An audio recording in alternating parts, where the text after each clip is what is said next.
হামলা ও হত্যাকাণ্ডের প্রতিবাদে এবং হামলাকারীদের দ্রুত গ্রেপ্তারের দাবিতে বিক্ষোভ মিছিল ও অবস্থান কর্মসূচি পালন করেছে।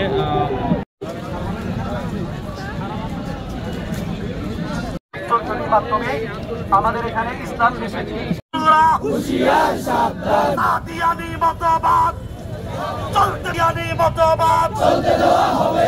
আমার ভাইয়ের রক্ত আমার ভাই বলল কেন জবাব চাই জবাব দে আমার ভাই বলল কেন আমার ভাইয়ের রক্ত পিতা যেতে দেব না সাদিয়ানি মতবাদ চলবে না চলতে দেওয়া হবে না ঠিক কিনা বলে।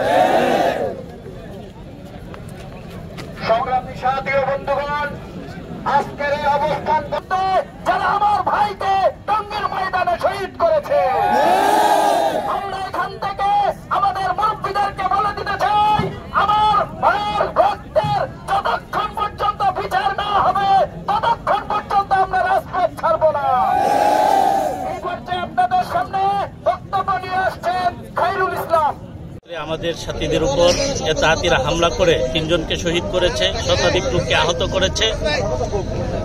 হত্যাকারী এবং হামলাকারীদেরকে দৃষ্টান্তমূলক শাস্তি দিতে হবে গ্রেফতার করে, এবং ইজতেমার মাঠ এবং কাকরাইলকে এবং পুরা বাংলাদেশকে এতাহাতি মুক্ত করতে হবে। এই দাবিতে আমাদের অবস্থান কর্মসূচি। আমাদের এই দাবি পূরণ না, বিশেষ করে টঙ্গীর মাঠ বর্তমানে এতাহাতি মুক্ত না হওয়া পর্যন্ত আমরা আমাদের অবস্থান কর্মসূচি প্রত্যাহার করব না। বর্তমানে এতাহাতি সন্ত্রাসীদেরকে নিষিদ্ধ করা হোক এবং এই টঙ্গী ইজতেমা মাঠ সাথে সাথে কাকরাইল মাঠ এদের জন্য নিষিদ্ধ করা হোক এবং তাদেরকে গ্রেফতারের আওতায় এনে তাদের বিষয় সুনিশ্চিত করা হোক। মোহাম্মদ আল আমিন, শুরা সদস্য, শ্রীপুর উপজেলা মার্কেজ।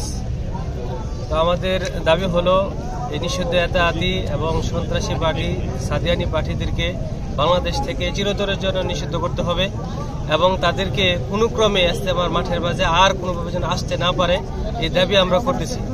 এরা বাংলাদেশে এই আওয়ামী লীগের ছত্রছায়া থেকে 17 বছর পর্যন্ত আমাদেরকে বিভিন্ন ধরনের অত্যাচার, নিপীড়ন, নির্যাতন করছে এবং বিভিন্ন ধরনের চাপ আমাদের উপর সৃষ্টি করছে।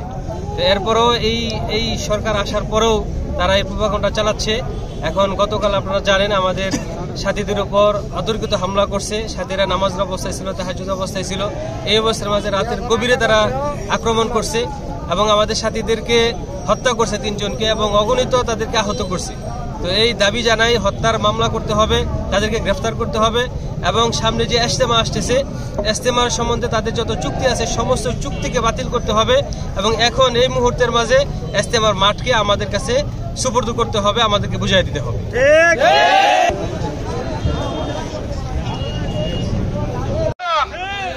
মাঠে ময়দানে হাতে তাদেরকে প্রতিরোধ করা হবে। এতদিন আমরা প্রতিরোধ করেছি, যদি প্রয়োজন হয় তাহলে আক্রমণ করতে বাধ্য থাকবো।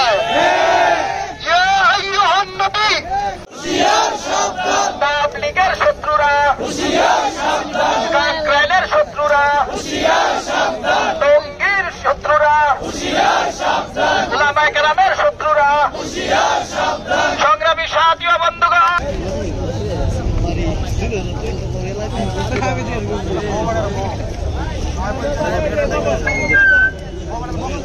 হাদিসে মুবারাকার মধ্যে আল্লাহ রাসূল ইরশাদ করেন, আল জিহাদু মাদিন ইলা ইয়াউমিল কিয়ামাহ।